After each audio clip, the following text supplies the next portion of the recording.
Hi everybody, and thanks for joining me. I'm Kathleen Brooks, Research Director here at Forex.com, and I'm going to give you our top 3 picks for our third quarter outlook.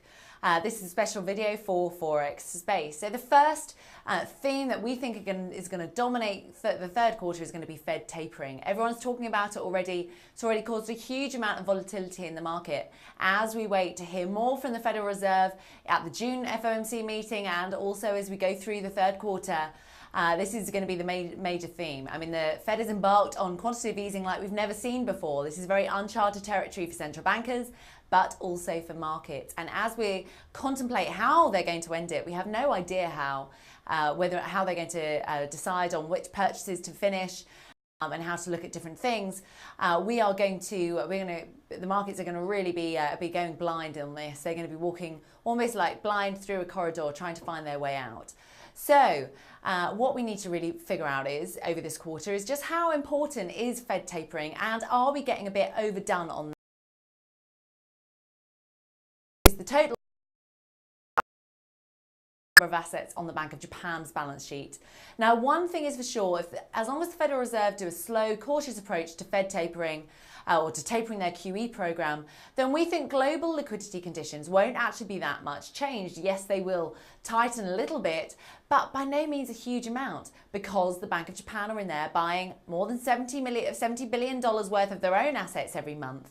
So in that sense, global liquidity is still very, very loose. There's still tons of liquidity around, and the sell-off that we've seen in commodities, in dollar yen, for example, also in emerging markets, in stock markets, it all looks a little bit overdone.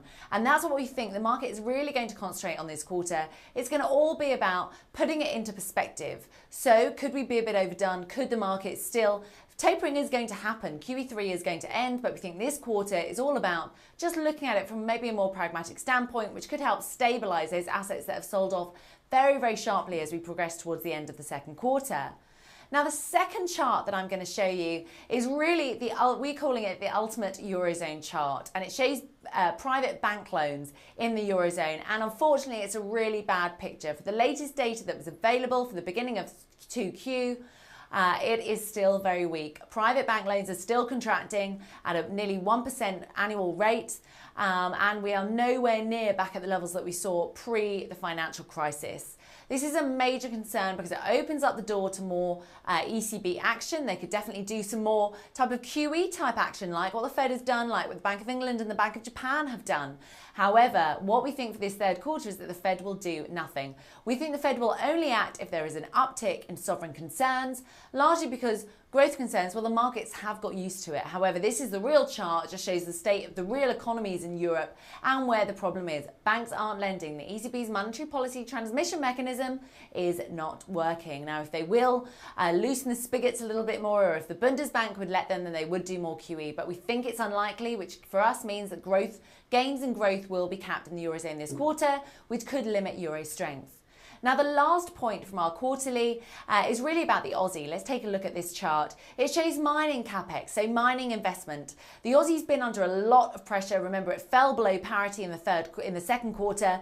We think it can continue to decline in the third quarter, maybe even getting down to 90. And the reason why is because of this, because the mining industry, which is a huge part of the Australian economic mix, is really coming off the boil. It looks like the mining industry, or investment in the mining industry, may have peaked earlier than the government thought. Add to that, we also have an election coming up in Australia in the third quarter, so it's going to be a busy quarter for the Aussie, but we think that bearish bias will remain. Please go to our website at Forex.com to read the rest of our report. You can also read it on Forex Space. Thank you very much for joining us. Good luck trading in the third quarter, and please do join us soon for more. Thank you.